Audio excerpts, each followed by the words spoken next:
what is this blockchain? Right? What is it?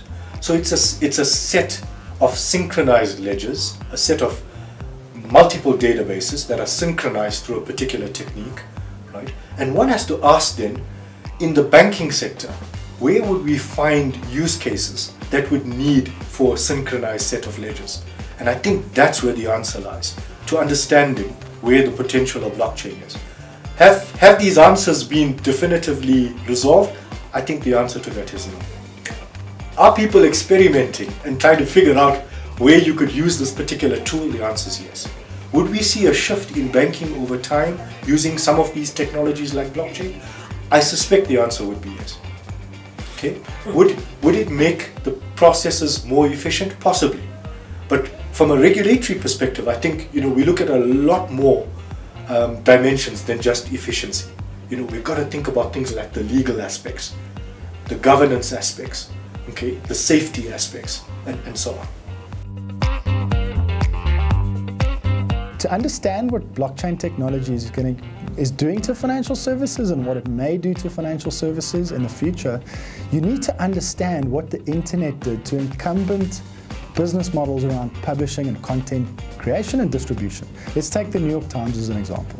The New York Times had this tremendous network of consumers buying their newspapers every day, journalists creating content, and then an editorial process that curated content that was presented to clients, consumers, in a newspaper format. What did the internet do to that business model? The internet democratized the creation of content as well as the distribution of content. Now, public blockchain technology is doing the same thing to financial services.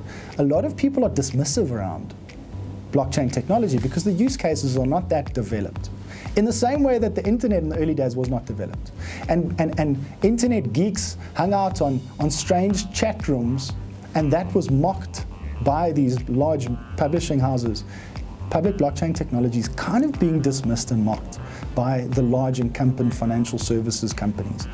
But the future I foresee for public blockchain is that it disintermediates the incumbent financial services companies across the world and democratizes access to financial services products, as well as democratizes the creation of financial services products. Because you don't need to work for a bank in order to build financial services products anymore.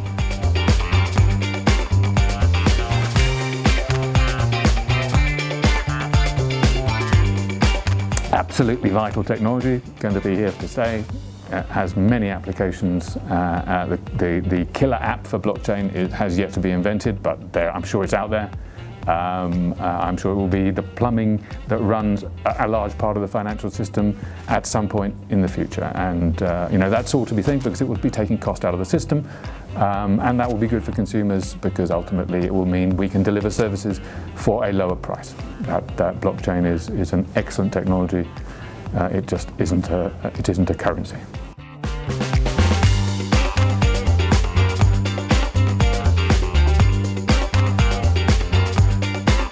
Blockchain technology does is it lets you securely share and store information in a decentralized fashion that supports cooperation among parties that no longer trust each other, or never trusted each other.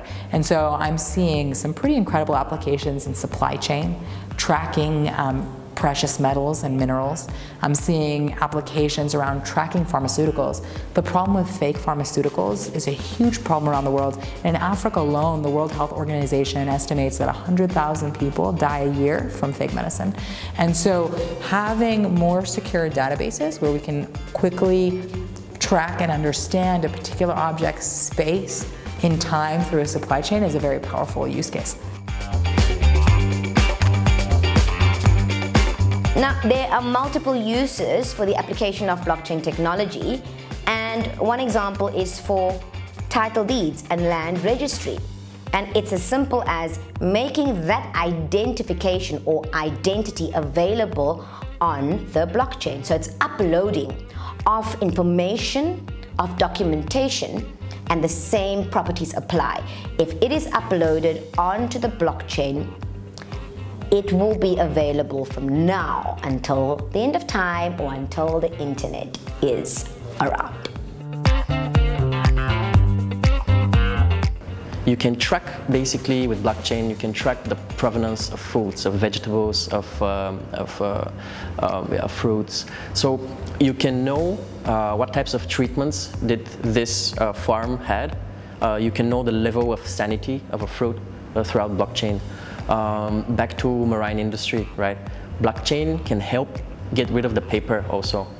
By using Internet of Things, we can track the flow of the cargo. We also know the condition of the cargo. Is the temperature too high? Is the temperature too low? And I mean, this is good if you're financing things that are perishable like foods, financing things that require so-called a different storage of temperature. And by using blockchain with IoT, we also, we also guarantee that the documents that you're accessing today is not fraudulent. If we can get a shipping line to put their bill of lading on our blockchain network, in our DLT structure, then we can guarantee that downstream, anyone who accesses the bill of lading is accessing a true document.